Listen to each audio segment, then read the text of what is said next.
تو نفقہ غریبانہ واجب ہوگا۔ البتہ جب دونوں کے حالات مالی مختلف ہوں تو اس میں فقہا کا اختلاف ہے۔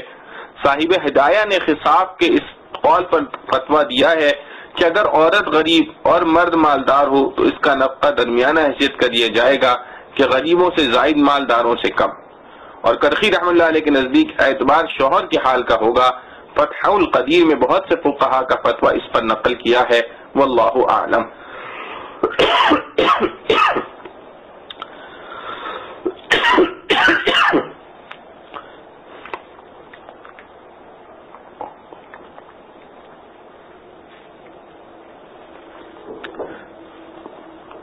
آیت مذکورہ میں احکام کے بعد ارشاد فرمایا لا تضار والدة بولدها ولا مولود له بولده، یعنی نہ تو کسی ماں کو اس کے بچے کی وجہ سے تکلیف میں ڈالنا جائز ہے اور نہ کسی باپ کو اس کے بچے کی وجہ سے۔ مطلب یہ ہے کہ بچے کے ماں باپ آپس میں زدہ زدی نہ کریں، مثلا ماں دودھ پلانے سے معذور ہو اور باپ اس پر یہ سمجھ کر زبردستی کرے کہ آخر اس کا بھی تو بچہ ہے، یہ مجبور ہوگی اور پلاوے گی، یا باپ مفلس ہے اور ماں کو کوئی معذوری بھی نہیں، پھر دودھ پلانے سے اس لیے انکار کرے کہ اس کا بھی تو بچہ ہے، جھک مار کر کسی سے پلوا لے گا۔ ماں کو دودھ پلانے پر مجبور کرنے یا نہ کرنے کی تفصیل۔ لا تضار والدة بولدها سے پانچواں مسئلہ یہ معلوم ہوا کہ اگر بچے کو دودھ پلانے سے کسی ضرورت کے سبب انکار کرے، ماں اگر بچے کو دودھ پلانے سے کسی ضرورت کے سبب انکار کرے تو باپ کو اسے مجبور کرنا جائز نہیں، اور اگر بچہ کسی دوسری عورت یا جانور کا دودھ نہیں لیتا تو ماں کو مجبور کیا جائے گا۔ یہ مسئلہ ولا مولود له بولدی سے معلوم ہوا۔ عورت جب تک نکاح میں ہے تو اپنے بچے کو دودھ پلانے کی اجرت کا مطالبہ نہیں کر سکتی، طلاق و عدت کے بعد کر سکتی ہے۔ چھٹا مسئلہ یہ معلوم ہوا کہ اگر بچے کی ماں دودھ پلانے کی اجرت مانگتی ہے تو جب تک اس کے نکاح یا عدت کے اندر ہے اجرت کے مطالبے کا حق نہیں، یہاں اس کا نان نفقہ جو باپ کے ذمے ہے وہی کافی ہے۔ مزید اجرت کا مطالبہ باپ کو ضرر پہنچانا ہے، اور اگر طلاق کی عدت گزر چکی ہے اور نفقے کی ذمہ داری ختم ہو چکی ہے، اب اگر یہ متعلقہ بیوی اپنے بچے کو دودھ پلانے کا معاوضہ باپ سے طلب کرتی ہے تو باپ کو دینا پڑے گا، کیونکہ اس کے خلاف کرنے میں ماں کا نقصان ہے۔ شرط یہ ہے کہ یہ معاوضہ اتنا ہی طلب کرے کہ جتنا کوئی دوسری عورت لیتی ہے۔ زائد کا مطالبہ کرے گی تو باپ کو حق ہوگا کہ اس کے بجائے کسی انا کا دودھ پلوائے۔ یتیم بچے کے دودھ پلوانے کی ذمہ داری کس پر ہے؟ آیت متذکرہ میں اس کے بعد یہ ارشاد ہے وَعَلَى الْوَارِثِ مِثْلُ ذَلِكَ، یعنی اگر باپ زندہ نہ ہو تو بچے کو دودھ پلانے یا پلوانے کا انتظام اس شخص پر ہے جو بچے کا جائز وارث اور محرم ہے۔ یعنی اگر بچہ مر جائے تو جن کو اس کی وراثت پہنچتی ہے وہی باپ نہ ہونے کی حالت میں اس کے نفقے کے ذمہ دار ہوں گے۔ اگر ایسے وارث کہیں ہوں تو ہر ایک پر بقدر میراث اس کی ذمہ داری عائد ہوگی۔ امام اعظم ابو حنیفہ رحمۃ اللہ علیہ نے فرمایا کہ یتیم بچے کو دودھ پلوانے کی ذمہ داری وارث پر ڈالنے سے یہ بھی معلوم ہوا کہ نابالغ بچے کا خرچہ دودھ چھڑانے کے بعد بھی وارثوں پر ہوگا، کیونکہ دودھ کی کوئی خصوصیت نہیں، مقصود بچے کا گزارا ہے۔ مثلا اگر یتیم بچے کی ماں اور دادا زندہ ہیں تو یہ دونوں اس بچے کے محرم بھی ہیں اور وارث بھی، اس لیے اس کا نفقہ ان دونوں پر بقدر حصہ میراث عائد ہوگا، یعنی 1/3 خرچہ ماں کے ذمے اور 2/3 دادا کے ذمے ہوگا۔ اس سے یہ بھی معلوم ہو گیا کہ یتیم پوتے کا حق دادا پر اپنے بالغ بیٹوں سے بھی زیادہ ہے۔ یہ بھی معلوم ہو گیا کہ یتیم پوتے کا حق دادا پر اپنے بالغ بیٹوں سے بھی زیادہ ہے،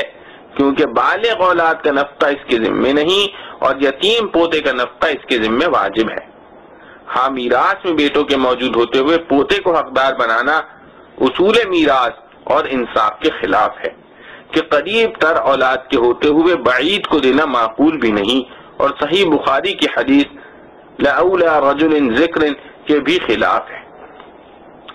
البتہ دادا کو یہ حق ہے کہ اگر ضرورت سمجھے تو یتیم پوتے کے لیے کچھ وصیت کر جائے، اور یہ وصیت بیٹوں کے حصے سے زائد بھی ہو سکتی ہے۔ اسی طرح یتیم پوتے کی ضرورت کو بھی پورا کر دیا گیا، اور وراثت کا اصول کہ قریب ہوتے ہوئے بعید کو نہ دیا جائے یہ بھی محفوظ رہا۔ دودھ چھڑانے کے احکام۔ اس کے بعد آیت متذکرہ میں ارشاد ہوتا ہے فَإِنْ أَرَادَا فِصَالًا عَنْ تَرَادٍ مِّنْهُمَا وَتَشَاوُرٍ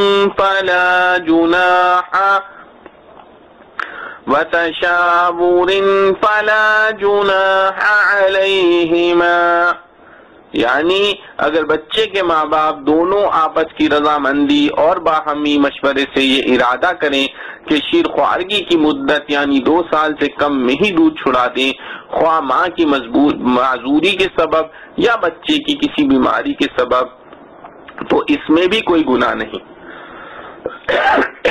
آپس کے مشورے اور رضامندی کی شرط اس لیے لگائی کہ دودھ چھڑانے میں بچے کی مصلحت پیش نظر ہونی چاہیے،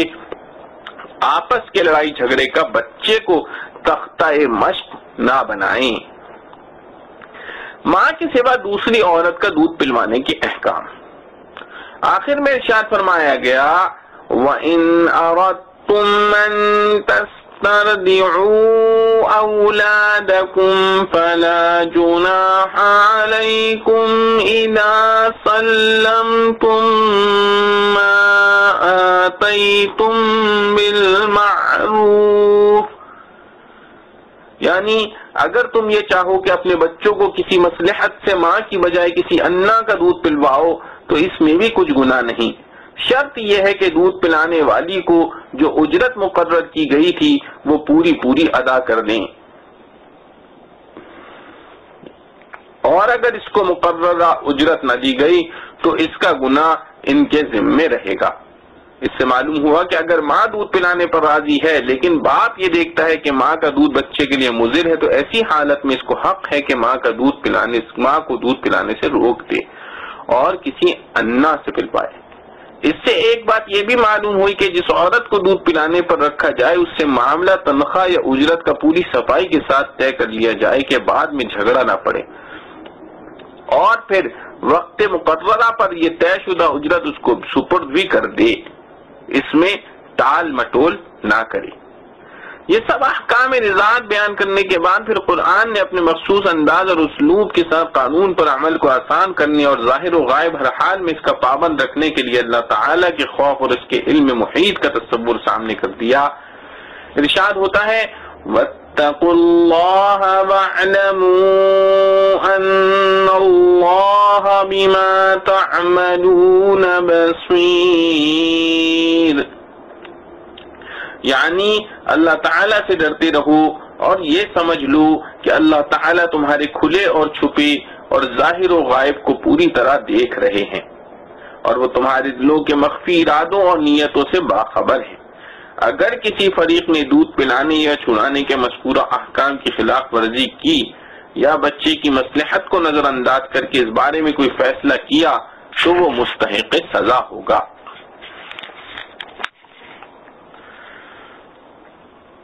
وَالَّذِينَ يُتَوَفَّوْنَ مِنكُمْ وَيَذَرُونَ أَزْوَاجًا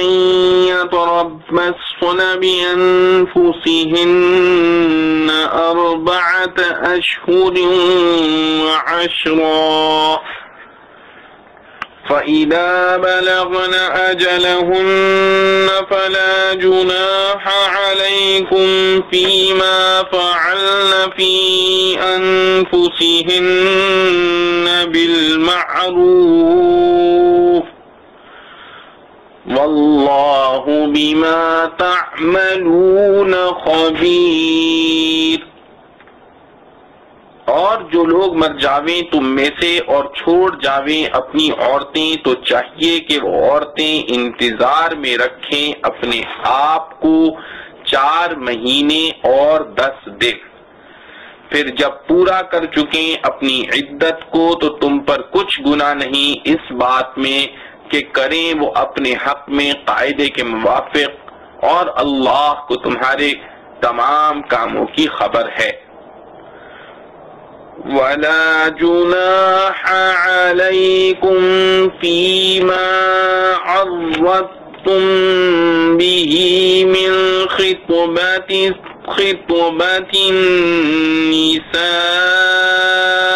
أَوْ أَكْنَنْتُمْ فِي أَنفُسِكُمْ عَلِمَ اللَّهُ أَنَّكُمْ سَتَذْكُرُونَهُنَّ وَلَكِنْ لَا تُوَاعِدُوهُنَّ سِرًّا إِلَّا أَن تَقُولُوا قَوْلًا مَّعْرُوفًا وَلَا تَعْزِمُوا عُقْدَةَ النِّكَاحِ حَتَّى يَبْلُغَ الْكِتَابُ أَجَلَهُ وَاعْلَمُوا أَنَّ اللَّهَ يَعْلَمُ مَا فِي أَنفُسِكُمْ فاحذروه وَاعْلَمُوا أَنَّ اللَّهَ غَفُورٌ حَلِيمٌ۔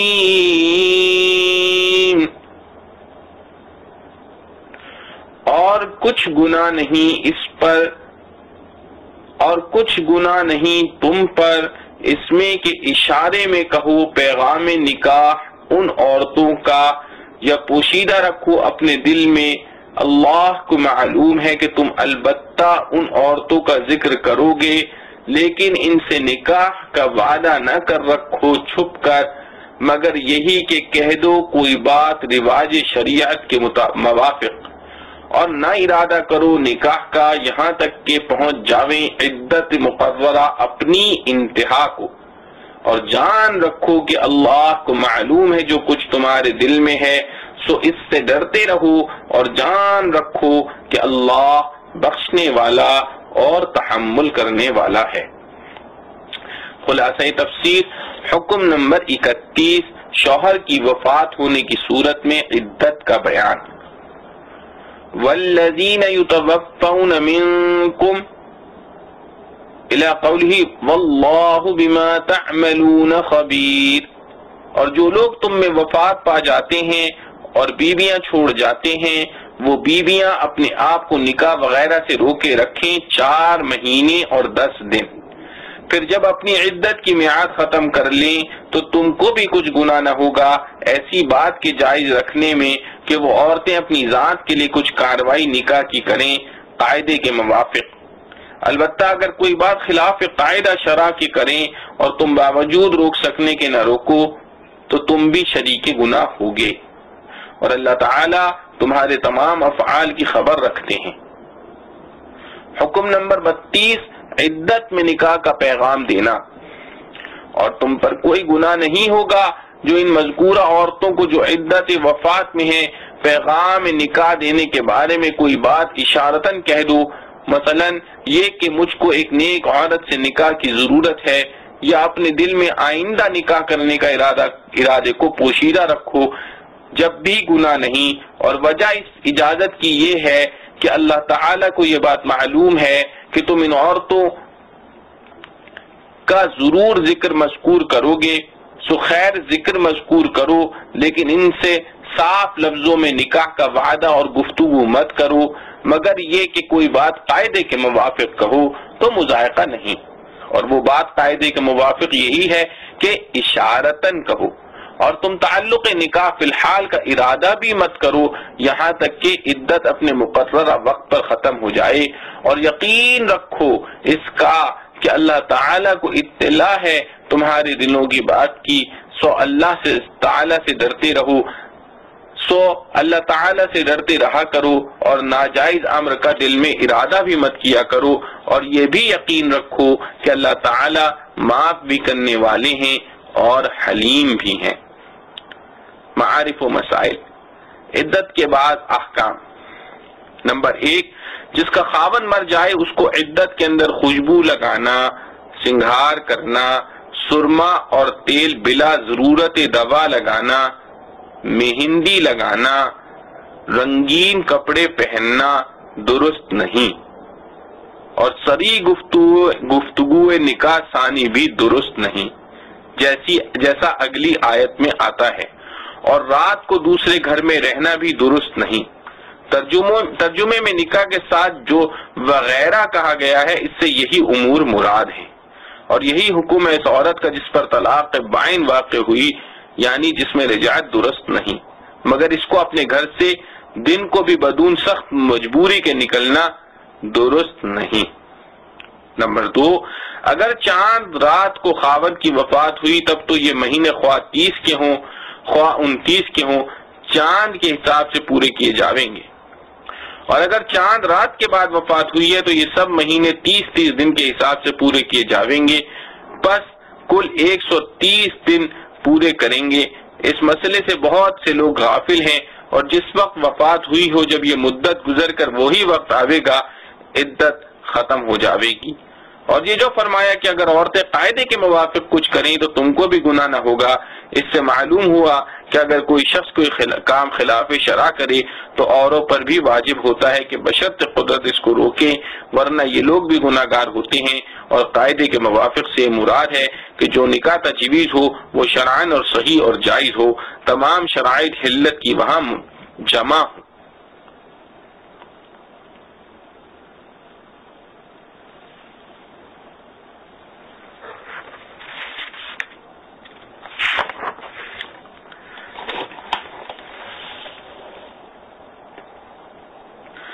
لا جناح عليكم إن طلقتم النساء ما لم تمسوهن أو تفرضوا لهن فريضة ومتعوهن على الموسع قدره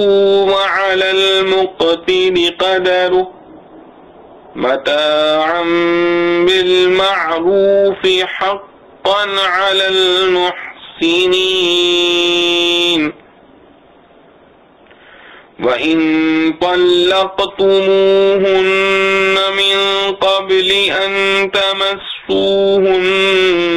وقد فرضتم لهن فريضة فنصف ما فرضتم إلا أن يعفون أو يعفو الذي بيده عقدة النكاح وأن تعفوا أقرب للتقوى ولا تنسبوا الفضل بينكم ان اللہ بما تعملون بصیر۔ کچھ گناہ نہیں تم پر اگر طلاق دو تم عورتوں کو اس وقت کہ ان کو ہاتھ بھی نہ لگایا ہو اور نہ مقرر کیا ہو ان کے لیے کچھ مہر، اور ان کو کچھ خرچ دو، مقدور والے پر اس کے موافق ہے اور تنگی والے پر اس کے موافق، جو خرچ کے قاعدے کے موافق ہو لازم ہے نیکی کرنے والوں پر۔ اور اگر طلاق دو ان کو ہاتھ لگانے سے پہلے اور ٹھہرا چکے تھے تم ان کے لیے مہر، تو لازم ہوا آدھا اس کا کہ تم مقرر کر چکے تھے، مگر یہ کہ درگزر کریں عورتیں یا درگزر کرے وہ شخص کے اس کے اختیار میں ہے گراہ نکاح کی، یعنی خاوند اور تم مرد درگزر کرو تو قریب ہے پرہیزگاری سے، اور نہ بھلا دو احسان کرنا آپس میں، بے شک اللہ جو کچھ تم کرتے ہو خوب دیکھتا ہے۔ خلاصہ تفسیر۔ حکم نمبر 33، طلاق قبل الدخول کی صورت میں مہر کے وجوب اور عدم وجوب کا بیان۔ طلاق قبل الدخول کے معنی یہ ہے کہ زوجین میں یکجائی اور خلوت صحیحہ سے پہلے ہی طلاق کی نوبت آ جائے۔ اس کی دو صورتیں ہیں، یا تو اس نکاح کے وقت مہر مقرر کی مقدار متعین نہیں کی گئی یا مقدار مہر متعین کر دی گئی۔ پہلی صورت کا حکم اولاً مذکور ہے، لا جناح علیکم ان طلقتم النساء ما لم تمسوهن الى قوله حقا علی المحسنین، یعنی تم پر مہر کا کچھ مواخذہ نہیں اگر بیویوں کو ایسی حالت میں طلاق دے دو کہ ان کو تم نے ہاتھ لگایا ہے اور نہ ان کے لیے کچھ مقرر کیا ہے۔ اس صورت میں مہر اپنے ذمے مت سمجھو اور صرف ان کو ایک فائدہ پہنچاؤ۔ صاحب وسعت کے ذمے اس کی حیثیت کے موافق ہے اور تنگدست کے ذمے اس کی حیثیت کے موافق ہے۔ ایک خاص قسم کا فائدہ پہنچانا جو قاعدے کے موافق واجب ہے، خوش معاملہ لوگوں پر یعنی سب مسلمانوں پر، کیونکہ خوش معاملگی کا بھی وہی خوش معاملگی کا بھی سبھی کو حکم ہے، مراد اس سے ایک جوڑا کپڑوں کا دینا ہے۔ اور دوسری صورت کا حکم یہ ہے وَإِن طَلَّقْتُمُوهُنَّ إِلَى قَوْلِهِ إِنَّ اللَّهَ بِمَا تَعْمَلُونَ بَصِيرٌ، اور اگر تم ان بیویوں کو طلاق دو قبل اس کے کہ ان کو ہاتھ لگاؤ اور ان کے لیے کچھ مہر بھی مقرر کر چکے تھے، تو اس صورت میں جتنا مہر تم نے مقرر کیا ہو اس کا نصف واجب ہے اور نصف معاف، مگر دو صورتیں اس مجموعی حکم سے مستثنا ہیں۔ ایک صورت تو یہ کہ وہ عورتیں اپنا نصف بھی معاف کر دیں تو اس صورت میں نصف بھی واجب نہ رہا، یا دوسری صورت یہ ہے کہ جو شخص رعایت کر دے جس کے ہاتھ میں نکاح کا تعلق رکھنا اور توڑنا ہے یعنی خاوند پورا ہی مہر اس کو دے دے تو اس صورت میں خاوند کی مرضی سے پورا ہی مہر ادا کرنا ہوگا۔ اور اے اہل حق، تمہارا اپنے حقوق کو معاف کر دینا بنسبت وصول کرنے کے تقوی سے زیادہ قریب ہے، کیونکہ معاف کرنے سے ثواب ملتا ہے اور ثواب کا کام کرنا ظاہر ہے کہ تقوی کی بات۔ اور آپس میں احسان اور رعایت کرنے سے غفلت مت کرو، بلکہ ہر شخص دوسرے کے ساتھ رعایت کرنے کا خیال رکھا کرے، بلا شبہ اللہ تعالی تمہارے سب کاموں کو خوب دیکھتے ہیں۔ تو تم اگر کسی بیان کے ساتھ اگر کسی کے ساتھ رعایت و احسان کرو گے اللہ تعالیٰ اس کی جزائے خیر تم کو دیں گے۔ معارف و مسائل، لا جناح علیکم الی قوله ان اللہ بما تعملون بصیر، طلاق کی، مہر کی اور صحبت کے لحاظ سے 4 صورتیں ہو سکتی ہیں، ان میں سے 2 کا حکم ان آیات میں بیان کیا گیا ہے۔ ایک یہ کہ نہ مہر مقرر ہو نہ صحبت و خلوت، دوسری یہ کہ مہر تو مقرر ہو لیکن صحبت و خلوت کی نوبت نہ آئے، تیسری صورت یہ ہے کہ مہر بھی مقرر ہو اور صحبت کی بھی نوبت آوے، اس میں جو مہر مقرر کیا ہے پورا دینا ہوگا، یہ حکم قرآن مجید میں دوسرے مقام پر بیان کیا گیا ہے۔ چوتھی صورت یہ ہے کہ مہر معین نہ کیا اور صحبت یا خلوت کے بعد طلاق دی، اس میں مہر مثل پورا دینا ہوگا، یعنی جو اس عورت کی قوم میں رواج ہے، اس کا بیان بھی ایک دوسری آیت میں آیا ہے۔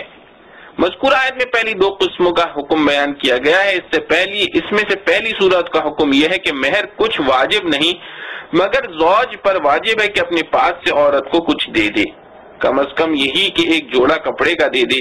دراصل قرآن کریم نے عطیے کی کوئی مقدار متعین نہیں کی، البتہ یہ بتلا دیا کہ مالدار کو اپنی حیثیت کے مطابق دینا چاہیے، جس میں اس کی ترغیب ہے کہ صاحب وسعت اس میں تنگی سے کام نہ لے۔ حضرت حسن رضی اللہ عنہ نے ایسے ہی ایک واقعے میں متعلقہ عورت کو 20,000 کا عطیہ دیا اور قاضی شرح رحمہ اللہ علیہ نے 500 درہم کا، اور حضرت ابن عباس رضی اللہ عنہ نے فرمایا کہ ادنا درجہ یہ ہے کہ ایک جوڑا کپڑے کا دے دے۔ اور دوسری صورت کا حکم یہ ہے کہ جس عورت کا مہر نکاح کے وقت مقرر ہوا ہو اور اس کو قبل صحت و خلوت صحیحہ کی طلاق دے دی ہو تو مقرر کیے ہوئے مہر کا نصف مرد کے ذمہ واجب ہوگا، البتہ اگر عورت معاف کر دے یا مرد پورا دے دے تو اختیاری بات ہے، جیسا کہ آیت الا ان يعفون او يعفو الذي بيده عقدة النکاح سے معلوم ہوتا ہے۔ نمبر 1، مرد کے پورا مہر دینے کو بھی معاف کرنے کے لفظ سے شاید اس لیے تعبیر کیا کہ عام عادت عرب کی یہ تھی کہ مہر کی رقم شادی کے ساتھ ہی دے دی جاتی تھی، تو طلاق قبل از خلوت کی صورت میں وہ نصف واپس لینے کا حقدار ہو گیا۔ اب اگر وہ رعایت کر کے اپنا نصف واپس نہ لے تو یہ بھی معاف ہی کرنا ہے، اور معاف کرنے کو افضل اور اقرب للتقوی قرار دیا، کیونکہ یہ معافی علامت اس کی ہے کہ تعلق نکاح کا قطع کرنا بھی احسان اور اس نے اس سلوک کے ساتھ ہوا جو مقصد شریعت اور موجب ثواب عظیم ہے، خواہ معافی عورت کی طرف سے ہو یا مرد کی طرف سے۔ نمبر 2، الذی بیدہ عقدۃ النکاح کی تفسیر خود رسول کریم صلی اللہ علیہ وسلم نے یہ فرمائی، ولی عقدۃ النکاح الزوج، یعنی عقدہ نکاح کا مالک شوہر ہے۔ یہ حدیث دارقطنی میں بروایت عمرو بن شعیب رحمہ اللہ علیہ بن امیہ عن جدہ منقول ہے، اور حضرت علی رضی اللہ عنہ اور حضرت ابن عباس رضی اللہ عنہ سے بھی، اس سے بھی یہ بھی ثابت ہو گیا کہ نکاح مکمل ہو جانے کے بعد نکاح کو قائم رکھنے یا ختم کرنے کا مالک شوہر ہے، طلاق وہی دے سکتا ہے، عورت کو طلاق میں کوئی اختیار نہیں۔ وآخر دعوانا ان الحمد للہ رب العالمین۔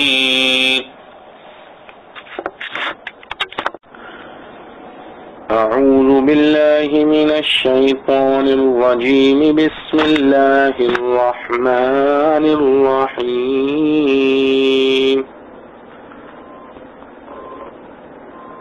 حافظوا على الصلوات والصلاة الوسطى وقوموا لله قانتين،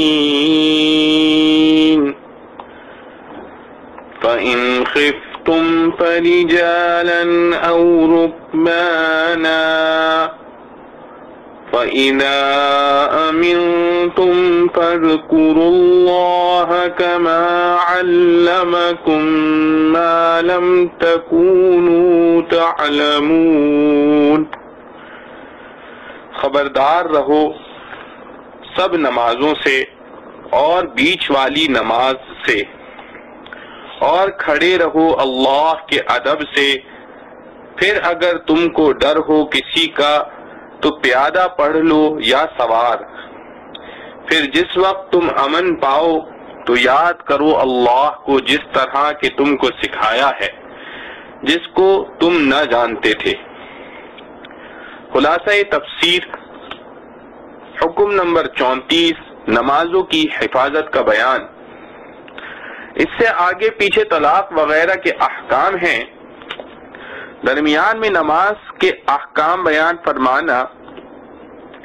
اشارہ اس طرف ہے کہ مقصود اصلی توجہ الی الحق ہے، اور معاشرت اور معاملات کے احکام سے علاوہ اور مصلحتوں کے اس توجہ کی حفاظت اور ترقی بھی مقصود ہے۔ چنانچہ جب ان کو خدائی احکام سمجھ کر عمل کیا جاوے گا تو توجہ لازم ہوگی۔ پھر یہ کہ ان احکام میں ادائے حقوق عباد بھی ہے، اور حقوق عباد کے اطلاق سے درگاہ الہی سے دوری ہوتی ہے، جس کے لوازم میں سے حق و عبد دونوں کی طرف سے بے توجہی ہے۔ چونکہ نماز میں یہ توجہ زیادہ ظاہر ہے، اس لیے اس کے درمیان میں لانے سے اس توجہ کے مقصود ہونے پر زیادہ دلالت ہوگی، تاکہ بندہ اس توجہ کو ہر وقت پیش نظر رکھے۔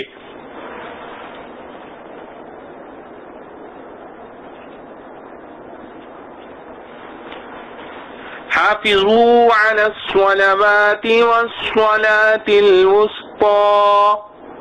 الى قوله ما لم تكونوا تعلمون۔ محافظت کرو سب نمازوں کی عموماً اور درمیان والی نماز یعنی عصر کی خصوصاً، اور نماز میں کھڑے ہوا کرو اللہ کے سامنے عاجز بنے ہوئے۔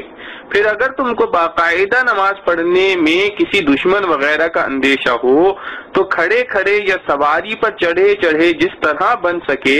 خواہ قبلہ کی طرف منہ بھی ہو یا نہ ہو، اور گو رکوع و سجود صرف اشارے ہی سے ممکن ہو پڑھ لیا کرو۔ اس حالت میں بھی اس پر محافظت رکھو، اس کو ترک مت کرو۔ پھر جب تم کو بالکل اطمینان ہو جاوے اور اندیشہ جاتا رہے تو تم خدا تعالیٰ کی یاد یعنی ادائے نماز اس طریق سے کرو جو تم کو اطمینان کی حالت میں سکھلایا ہے، جس کو تم پہلے سے نہ جانتے تھے۔ معارف و مسائل۔ کثرت سے علماء کا قول بعض احادیث کی دلیل سے یہ ہے کہ بیچ والی نماز سے مراد نماز عصر ہے،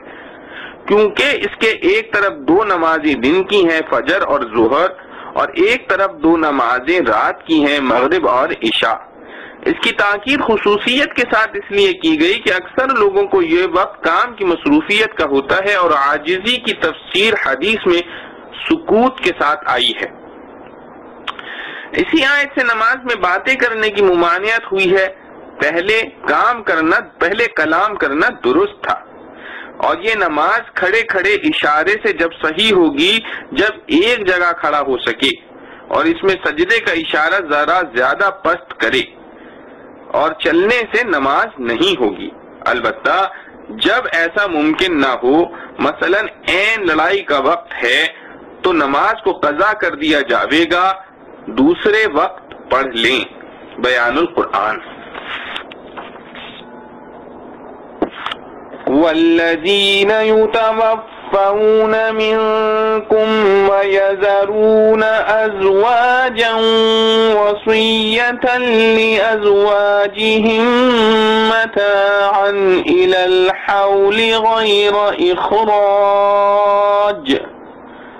فإن خرجن فلا جناح عليكم فيما فعلن في أنفسهن من معروف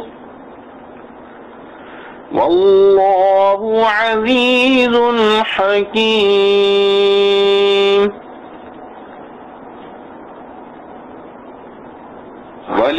وللمطلقات متاع بالمعروف حقا على المتقين كذلك يبين الله لكم آياته لعلكم تعقلون۔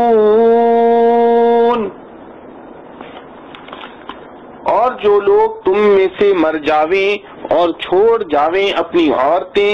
تو وہ وصیت کر دیں اپنی عورتوں کے واسطے خرچ دینا 1 برس تک بغیر نکالنے کے گھر سے۔ پھر اگر وہ عورتیں آپ نکل جاویں تو کچھ گناہ نہیں تم پر اس میں کہ کریں وہ عورتیں اپنے حق میں بھلی بات، اور اللہ زبردست ہے حکمت والا۔ اور طلاق دی ہوئی عورتوں کے واسطے خرچ دینا ہے قاعدے کے موافق لازم ہے پرہیزگاروں پر۔ اسی طرح بیان فرماتا ہے اللہ تعالی تمہارے واسطے اپنے حکم تاکہ تم سمجھ لو۔ حکم نمبر 35، بیوہ عورت کی سکونت اور متاع کی بعض اقسام کا بیان۔ خلاصہ تفسیر، والذین یتوفون منکم الی قولہ واللہ عزیز حکیم۔ اور جو لوگ وفات پا جاتے ہیں تم میں سے اور چھوڑ جاتے ہیں بیویوں کو، ان کے ذمے لازم ہے کہ وہ وصیت کر جایا کریں اپنی بیویوں کے واسطے 1 سال تک نان و نفقہ اور گھر میں سکونت رکھنے سے متنفع ہونے کی اس طور پر کہ وہ گھر سے نکالی نہ جاویں۔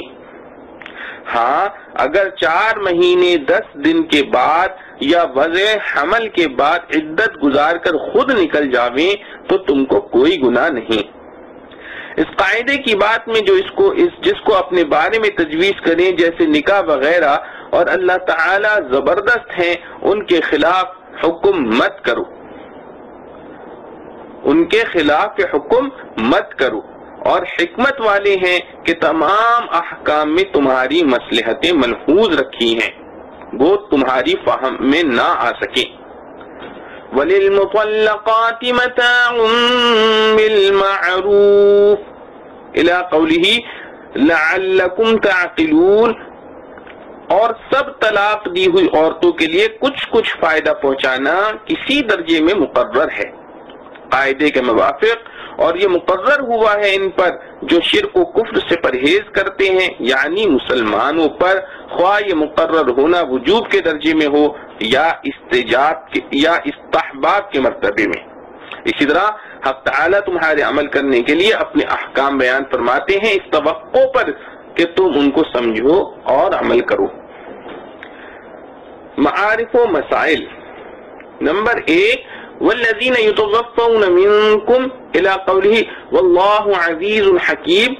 زمانہ جاہلیت میں وفات زوج کی عدت 1 سال تھی، اور اسلام میں بجائے 1 سال کے 4 مہینے 10 دن مقرر ہوئے، جیسا کہ ما قبل میں آیت یتربصن بانفسہن 4 اشہر وعشرا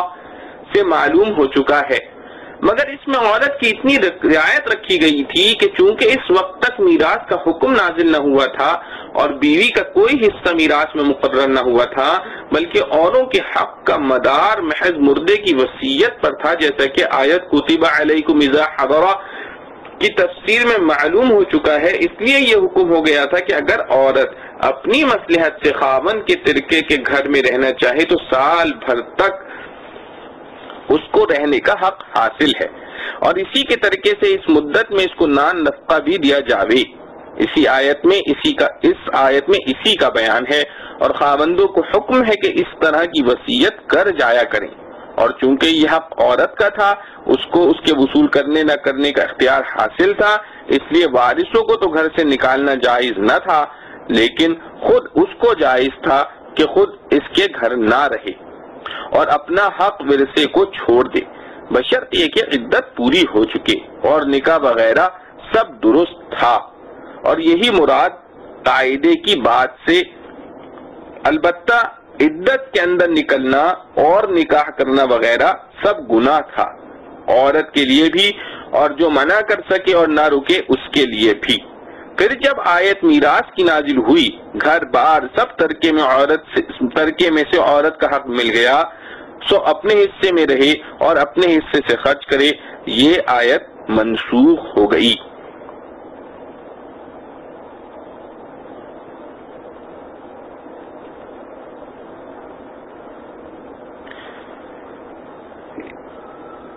قاعدے کی تفصیل میں بیان القرآن سے حضرت مفتی صاحب رحمۃ اللہ علیہ نے تحریر فرمایا ہے، اور قاعدے سے مراد یہی تفصیل ہو جائے گی، اور ہر صورت کے وجوب اور استحباب کا فرق دوسرے دلائل سے ثابت کیا جائے گا، اور حقاً کو واجب کے معنی میں نہ لیں گے، اور علی الزام کے لیے نہ ہوگا بلکہ محض تاکید کے لیے ہوگا، وہ درجہ استحباب ہی صحیح۔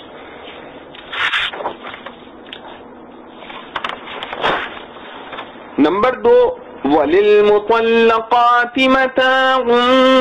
بِالْمَعْرُوفِ۔ مطلقہ عورتوں کو متعہ یعنی فائدہ پہنچانا اس سے پہلی آیت میں بھی آ چکا ہے، مگر وہ صرف 2 قسم کی مطلقات کے لیے تھا جن کو صحبت و خلوت سے پہلے طلاق ہو گئی ہو۔ ایک کو فائدہ پہنچانا یہ تھا کہ جوڑا دیا جائے، دوسری کو فائدہ پہنچانا یہ تھا کہ آدھا مہر دیا جائے۔ اب وہ طلاق والیاں رہ گئیں جن کو صحبت یا خلوت کے بعد طلاق دی جاوے، سو ان میں جس کا مہر مقرر کیا گیا ہو اس کو فائدہ پہنچانا یہ ہے کہ پورا مہر دینا چاہیے، اور جس کا مہر مقرر نہ کیا جاوے اس کے لیے بعد دخول کے مہر مثل واجب ہے۔ یہ متاع بمعنی مطلق فائدہ پہنچانا اس تفصیل سے تو واجب ہے، اور اگر متاع سے مراد فائدہ خاص یعنی تحفہ یا جوڑا دینا ہی لیا جائے تو ایک مطلقہ کو تو دینا واجب ہے، جس کا ذکر ماقبل میں آ چکا ہے، اور باقی سب اقسام میں مستحب ہے۔ اور اگر متاع سے مراد نفقہ لیا جاوے تو جس طلاق میں عدت ہے اس میں عدت گزرنے تک واجب ہے، خواہ طلاق رجعی ہو یا بائن۔ غرض آیت اپنے الفاظ عامہ سے سب صورتوں کو شامل ہے۔ ألم تر إلى الذين خرجوا من ديارهم وهم ألوف حذر الموت فقال لهم الله موتوا ثم أحياهم إن الله لذو فضل على الناس ولكن أكثر الناس لا يشكرون وقاتلوا في سبيل الله واعلموا أن الله سميع عليم۔ کیا نہ دیکھا تو نے ان لوگوں کو جو کہ نکلے اپنے گھروں سے اور وہ ہزاروں تھے موت کے ڈر سے، پھر فرمایا ان کو اللہ نے کہ مر جاؤ، پھر ان کو زندہ کر دیا، بے شک اللہ فضل کرنے والا ہے لوگوں پر، لیکن اکثر لوگ شکر نہیں کرتے۔ اور لڑو اللہ کی راہ میں اور جان لو کہ بے شک اللہ بے شک خوب سنتا جانتا ہے۔ خلاصہ تفسیر، اے مخاطب کیا تجھ کو ان لوگوں کا قصہ تحقیق نہیں ہوا جو کہ اپنے گھروں سے نکل گئے اور وہ لوگ ہزاروں ہی تھے موت سے بچنے کے لیے، سو اللہ نے ان کے لیے حکم فرما دیا کہ مر جاؤ، سب مر گئے، پھر ان کو جلا دیا، بے شک اللہ تعالی بڑا فضل کرنے والے ہیں لوگوں کے حال پر، مگر اکثر لوگ شکر نہیں کرتے۔ اور اس واقعے پر غور کر کے اللہ کی راہ میں قتال کرو اور یقین رکھو اس بات کا کہ اللہ خوب سننے والے اور خوب جاننے والے ہیں۔ جہاد کرنے اور نہ کرنے والوں کی باتیں سنتے اور ہر ایک کی نیت جانتے ہیں اور سب کو مناسب جزا دیں گے۔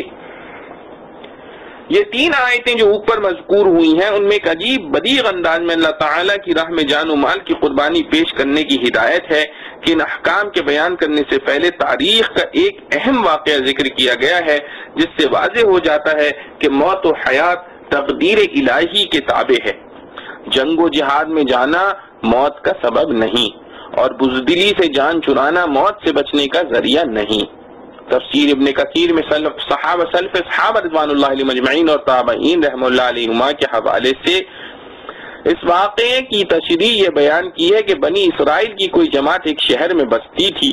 اور وہاں کوئی سخت وبا طاعون وغیرہ پھیلا۔ یہ لوگ جو تقریباً 10,000 کی تعداد میں تھے گھبرا اٹھے اور موت کے خوف سے شہر کو چھوڑ کر سب کے سب دو پہاڑوں کے درمیان ایک وسیع میدان میں جا کر مقیم ہو گئے۔ اللہ تعالیٰ نے ان پر اور دنیا کی دوسری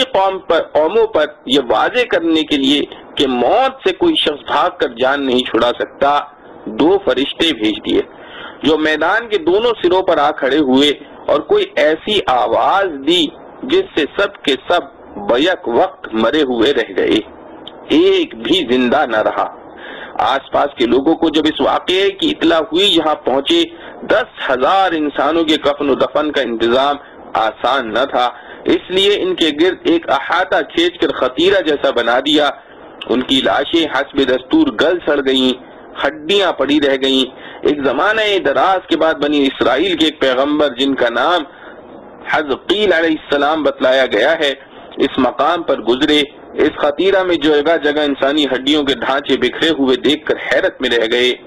بذریعہ وہی ان کو ان لوگوں کا پورا واقعہ بتلا دیا گیا۔ حضرت حزقیل علیہ السلام نے دعا کی کہ یا اللہ ان لوگوں کو پھر زندہ فرما دے۔ اللہ تعالیٰ نے ان کی دعا قبول فرمائی اور انہیں حکم دیا گیا کہ آپ ان شکستہ ہڈیوں کو اس طرح خطاب فرمائیں، یعنی اے پرانی ہڈیوں، اللہ تمہیں حکم دیتا ہے کہ ہر جوڑ کی ہڈی اپنی جگہ جمع ہو جائے۔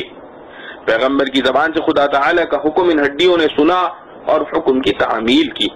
جن کو دنیا بے عقل و بے شعور سمجھتی ہے مگر دنیا کے ہر ذرے کی طرح وہ بھی تابع فرمان اور اپنے وجود کے مناسب عقل و ادراک رکھتی ہیں اور اللہ تعالیٰ کی مطیع ہیں۔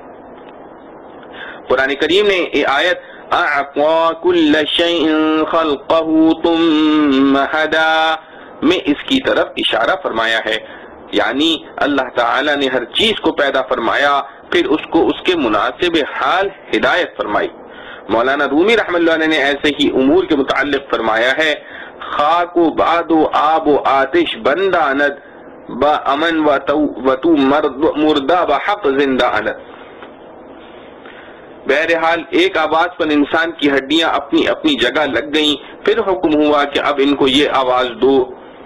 یعنی اے ہڈیوں، اللہ تعالیٰ تمہیں حکم دیتا ہے کہ اپنا گوشت پہن لو اور پٹھے اور کھال درست کر لو۔ یہ کہنا تھا کہ ہڈیوں کا ہر ڈھانچہ ان کے دیکھتے دیکھتے ایک مکمل لاش بن گئی۔ پھر حکم ہوا کہ اب ارواح کو یہ خطاب کیا جائے، یعنی اے ارواح، تمہیں اللہ تعالی حکم دیتا ہے کہ اپنے اپنے بدنوں میں لوٹ آئیں جن کی تعمیر و حیات ان سے وابستہ تھی۔ یہ آواز دیتے ہی ان کے سامنے سارے لاشیں زندہ ہو کر کھڑے ہو گئے اور حیرت سے چار طرف دیکھنے لگے۔ سب کی زبانوں پر تھا سبحانک لا الہ الا انت۔ یہ واقعہ حائلہ دنیا کے فلاسفروں اور عقلاء کے لیے دعوت فکر اور منکرین قیامت پر حجت قاطعہ ہونے کے ساتھ اس ہدایت پر بھی مشتمل ہے کہ موت کے خوف سے بھاگنا، خواہ جہاد سے ہو یا کسی وبا طاعون سے، اللہ تعالی اور اس کی تقدیر پر ایمان رکھنے والے کے لیے ممکن نہیں۔ جس کا یہ ایمان ہے کہ موت کا ایک وقت مقرر ہے، نہ اس سے ایک سیکنڈ پہلے آ سکتی ہے اور نہ ایک سیکنڈ مؤخر ہو سکتی ہے، اس لیے یہ حرکت فضول بھی ہے اور اللہ تعالی جل شانہ کی ناراضی کا سبب ہونے کی وجہ بھی۔ اب اس واقعے کو قرآن کے الفاظ سے دیکھیے۔ بیان واقعہ کے لیے قرآن نے فرمایا الم تر الی الذین خرجوا من دیارہم، یعنی کیا آپ صلی اللہ علیہ وسلم نے ان لوگوں کے واقعے کو نہیں دیکھا جو اپنے گھروں سے بخوف موت نکل کھڑے ہوئے تھے؟ یہاں یہ بات قابل غور ہے کہ یہ واقعہ حضرت صلی اللہ علیہ وسلم کے زمانے سے ہزاروں برس پہلے کا ہے۔ اس کے دیکھنے کا حضور پاک صلی اللہ علیہ وسلم سے سوال ہی نہیں ہو سکتا۔ تو یہاں علم ترا فرمانے کا کیا منشا ہے؟ مفسرین نے فرمایا ہے کہ ایسے تمام مواقع میں جہاں حضرت صلی اللہ علیہ وسلم کو لفظ علم ترا کے ساتھ خطاب کیا گیا ہے، حالانکہ واقعہ آپ صلی اللہ علیہ وسلم کے زمانے سے پہلے کا ہے، جس کے دیکھنے کا کوئی تصور نہیں ہو سکتا، ان سب مواقع میں رویت قلبی مراد ہوتی ہے، جس کے معنی ہے علم و ادراک، یعنی علم ترا ایسے مواقع میں علم تعلم کے معنی میں ہوتا ہے، لیکن اس کو لفظ علم ترا سے تعبیر کرنے میں حکمت اس واقعے کے مشہور ہونے کی طرف اشارہ کرنا ہے کہ یہ واقعہ ایسا یقینی ہے جیسے کوئی آج دیکھ رہا ہو اور دیکھنے کے قابل ہو۔ علم ترا کے بعد حرف الہ بڑھانے سے از روئے زماں اس کی طرف اشارہ بھی ہوتا ہے۔ اس کے بعد قرآن میں ان کی ایک بڑی تعداد ہونے کا بیان فرمایا گیا، وہم الوف، یعنی وہ لوگ ہزاروں کی تعداد میں تھے۔ اس تعداد کی تعیین میں روایت مختلف ہیں، لیکن عربی زبان کے قاعدے سے یہ لفظ جمع کثرت ہے جس کا اطلاق 10 سے کم پر نہیں ہوتا۔ اس سے معلوم ہوا کہ ان کی تعداد 10,000 سے کم نہ تھی۔ اس کے بعد ارشاد ہے فَقَالَ لَهُمُ اللَّهُ مُوتُوا، یعنی کہہ دیا ان کو اللہ تعالیٰ نے کہ مر جاؤ۔ اللہ تعالیٰ کا یہ حکم بلا واسطہ بھی ہو سکتا ہے اور بواسطہ کسی فرشتے کے بھی، جیسے دوسری آیت میں ارشاد ہے إِذَا أَرَادَ شَيْئًا أَن يَقُولَ لَهُ كُن فَيَكُونُ۔ اس کے بعد فرمایا ہے إِنَّ اللَّهَ لَذُو فَضْلٍ عَلَى النَّاسِ، یعنی اللہ تعالیٰ بڑا فضل کرنے والے ہیں لوگوں پر۔ اس میں وہ فضل بھی داخل ہے جو بنی اسرائیل کی اس قوم کو دوبارہ زندہ کر کے فرمایا، اور یہ فضل بھی شامل ہے جو یہ واقعہ امت محمدیہ صلی اللہ علیہ وسلم کو بتلا کر ان کے لیے درس عبرت بنایا۔ آخر میں غفلت شعار انسان کو بیدار کرنے کے لیے فرمایا وَلَكِنَّ أَكْثَرَ النَّاسِ لَا يَشْكُرُونَ، یعنی اللہ تعالیٰ کے فضل و رحمت کے ہزاروں مظاہر انسان کے سامنے آتے رہتے ہیں، مگر اس کے باوجود اکثر انسان شکر گزار نہیں ہوتے۔ مسائل متعلقہ، اس آیت سے چند مسائل اور احکام مستفاد ہوئے۔ تدبیر پر تقدیر غالب ہے۔ اول یہ کہ تقدیر الہی کے مقابلے میں کوئی تدبیر کارگر نہیں ہو سکتی، اور جہاد سے یا تعاون وغیرہ سے بھاگنا جان بچانے کا ذریعہ نہیں ہو سکتا، اور نہ ان میں قائم رہنا موت کا باعث ہوتا ہے، بلکہ موت کا ایک وقت معین ہے، نہ اس میں کمی ہو سکتی ہے نہ زیادتی۔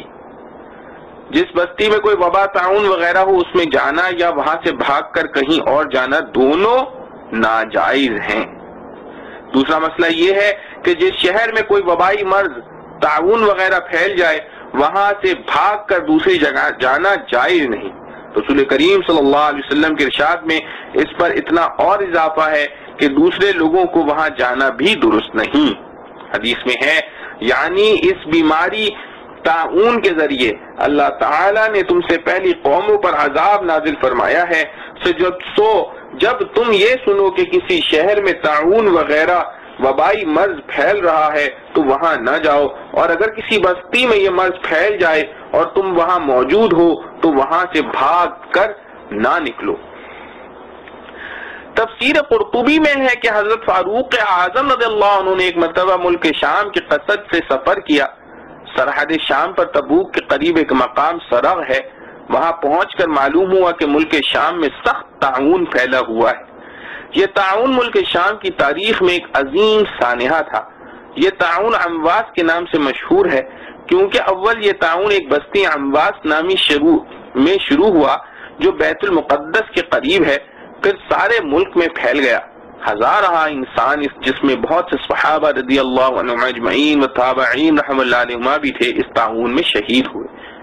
فاروق اعظم رضی اللہ عنہ نے تعاون کی شدت کی خبر سنی تو اسی مقام پر ٹھہر کر صحابہ کرام رضوان اللہ علیہم اجمعین سے مشورہ کیا کہ ہمیں ملک شام میں اس وقت جانا چاہیے یا واپس ہونا مناسب ہے۔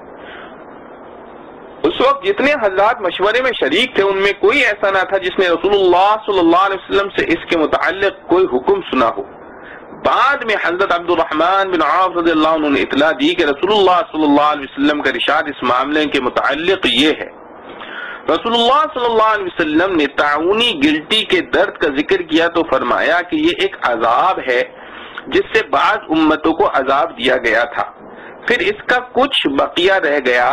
اب اس کا یہ حال ہے کہ کبھی چلا جاتا ہے اور پھر آ جاتا ہے، تو جو شخص یہ سنے کہ فلاں خطہ زمین میں یہ عذاب آیا ہوا ہے تو اس کو چاہیے کہ اس خطہ زمین میں نہ جائے، اور جو شخص اس خطے میں پہلے سے موجود ہو تو تعاون سے بھاگنے کے لیے وہاں سے نہ نکلے۔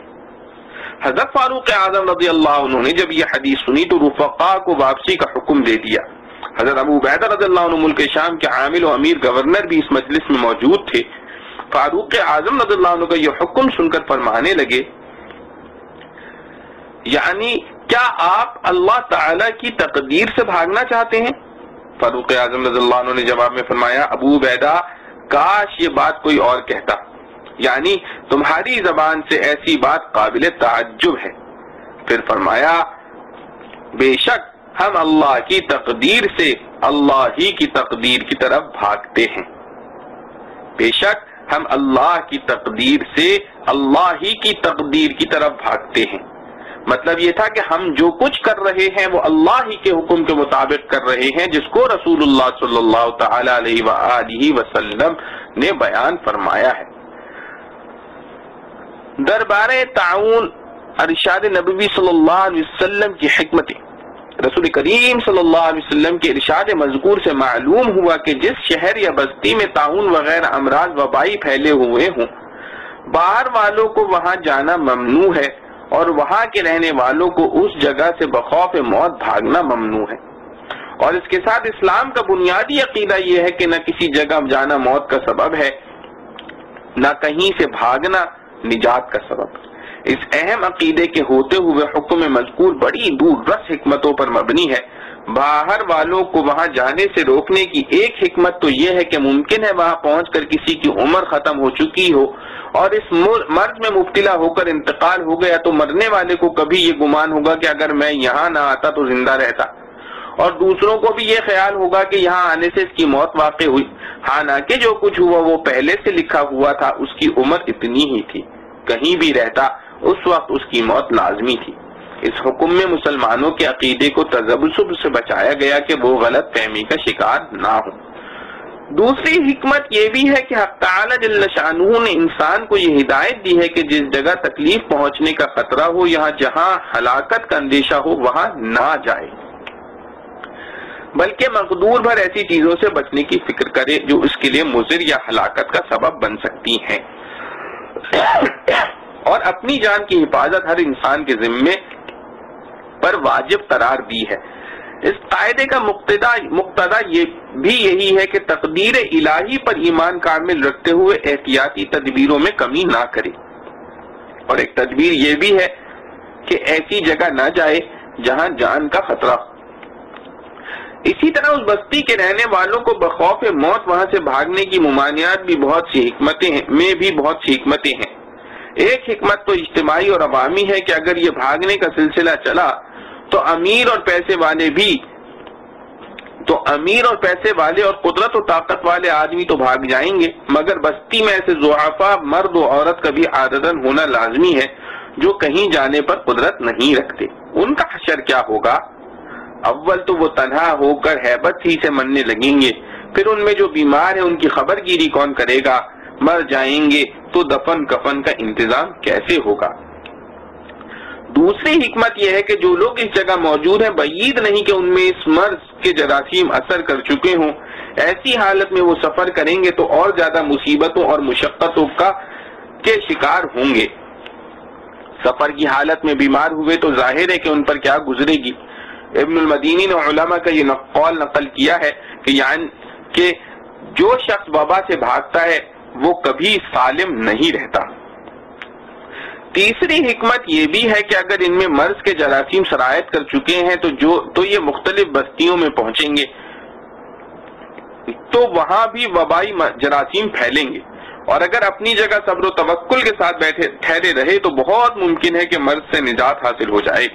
اور بالفرض اسی مرض میں موت مقدر تھی تو ان کو اپنے صبر و ثبات کی وجہ سے درجہ شہادت کا ملے گا، جیسا کہ حدیث میں ارشاد ہے۔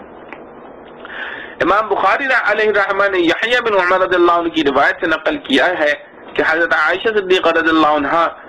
نے ان کو خبر دی کہ انہوں نے رسول اللہ صلی اللہ علیہ وسلم سے طاعون کے متعلق سوال کیا تھا، تو آپ صلی اللہ علیہ وسلم نے ان کو بتلایا کہ یہ بیماری اصل میں عذاب کی حیثیت سے نازل ہوئی تھی، اور جس قوم کو عذاب دینا منظور ہوتا تھا اس پر بھیج دی جاتی تھی، پھر اللہ تعالیٰ نے اس کو مومنین کے لیے رحمت بنا دیا۔ تو جو اللہ کا بندہ طاعون پھیلنے کے بعد اپنی بستی میں صبر و سکون کے ساتھ ٹھہرا رہے اور یہ اعتقاد رکھے کہ اس کو صرف وہی مصیبت پہنچ سکتی ہے جو اللہ تعالیٰ نے اس کے لیے لکھ دی ہے، تو ایسے شخص کو شہید کے برابر ثواب ملے گا۔ اور یہی تشریح ہے اس حدیث کی جس میں ارشاد ہے کہ طاعون شہادت ہے اور طاعون زدہ شخص شہید ہے۔ بعض خاص صورتوں کا استثناء، حدیث کے الفاظ میں فلا تخرجوا فرارا منہ آیا ہے، اس سے معلوم ہوا کہ اگر کوئی شخص موت سے فرار کے لیے نہیں بلکہ اپنی کسی دوسری ضرورت سے دوسری جگہ چلا جائے تو وہ اس ممانعت میں داخل نہیں۔ اسی طرح اگر کسی شخص کا عقیدہ اپنی جگہ پختہ ہو کہ یہاں سے دوسری جگہ چلا جانا مجھے موت سے نجات نہیں دے سکتا، اگر میرا وقت آ گیا ہے تو جہاں جاؤں گا موت لازمی ہے، اور وقت نہیں آیا تو یہاں رہنے سے بھی موت نہیں آئے گی، یہ عقیدہ پختہ رکھتے ہوئے محض آب و ہوا کی تبدیلی کے لیے یہاں سے چلا جائے تو وہ بھی ممانعت سے مستثنیٰ ہے۔ اسی طرح کوئی آدمی کسی ضرورت سے اس جگہ میں داخل ہو جہاں وبا پھیلی ہوئی ہے اور عقیدہ اس کا پختہ ہو کہ یہاں آنے سے موت نہیں آئے گی، وہ اللہ کی مشیت کے تابع ہے، تو ایسی حالت میں اس کے لیے وہاں جانا بھی جائز ہوگا۔ تیسرا مسئلہ اس آیت سے یہ مستفاد ہوا کہ بخوف موت جہاد سے بھاگنا بھی حرام ہے۔ قرآن کریم میں یہ مسئلہ دوسری جگہ زیادہ تفصیل اور وضاحت سے آیا ہے، جس میں بعض خاص صورتوں کو مستثنیٰ بھی فرمایا گیا ہے۔ جو مضمون اس آیت کا ہے تقریباً یہی مضمون دوسری آیت میں جہاد سے بھاگنے والوں یا اس میں شامل نہ ہونے والوں کے بارے میں آیا ہے۔ ارشاد یہ ہے الذين قالوا لإخوانهم وقعدوا لو أطاعون ما قتلوا قل فادرؤوا عن انفسكم الموت ان كنتم صادقین، یعنی کچھ لوگ خود بھی جہاد میں شریک نہ ہوئے اور جہاد میں شریک ہو کر شہید ہو جانے والوں کے متعلق لوگوں سے کہتے ہیں کہ ان لوگوں نے ہماری بات نہ سنی اس لیے مارے گئے، اگر یہ ہماری بات مانتے تو قتل نہ ہوتے۔ حضرت صلی اللہ علیہ وسلم کو حکم ہوا کہ آپ صلی اللہ علیہ وسلم ان سے فرما دیں کہ اگر موت سے بچنا تمہارے اختیار میں ہے تو اوروں کی کیا فکر کرتے ہو، تم خود اپنی فکر کرو اور اپنے آپ کو موت سے بچا لو، یعنی جہاد میں جانے نہ جانے پر موقوف نہیں، تمہیں گھر بیٹھے ہوئے بھی آخر موت آئے گی۔ عجائب قدرت سے ہے کہ صحابہ کرام رضوان اللہ تعالی علیہ مجمعین کے سب سے بڑے جنگی جرنیل سیف اللہ حضرت خالد بن ولید رضی اللہ عنہ، جن کی اسلامی عمر ساری جہاد ہی میں گزری ہے، وہ کسی جہاد میں شہید نہیں ہوئے، بیمار ہو کر گھر میں وفات پائی۔ وفات کے قریب اپنے بستر پر مرنے کا افسوس کرتے ہوئے گھر والوں کو خطاب کر کے فرمایا کہ میں فلاں فلاں عظیم الشان جنگوں اور جہادوں میں شریک ہوا اور میرا کوئی عضو ایسا نہیں جس میں تیر یا نیزے یا چوٹ کے زخم کا اثر و نشان نہ ہو، مگر افسوس ہے